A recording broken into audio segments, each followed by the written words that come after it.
kami hari ini bersama teman kami di Bias Mulyo, lagi gotong royong desa ini, bersih sekali nih. Desanya bersih. Kemudian ini juga ada ketahanan pangan ini. Ketahanan pangan. Ini bagus. Ketahanan pangan dan lingkungan rumah juga bersih.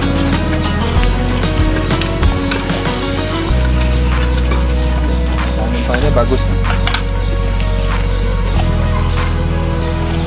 Mudah-mudahan yang lain, desa yang lain juga bisa pulang pengajian.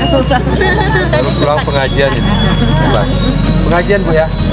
Setiap sholat tasbih. Terus sedikit pengajian. Gitu. Nasihat.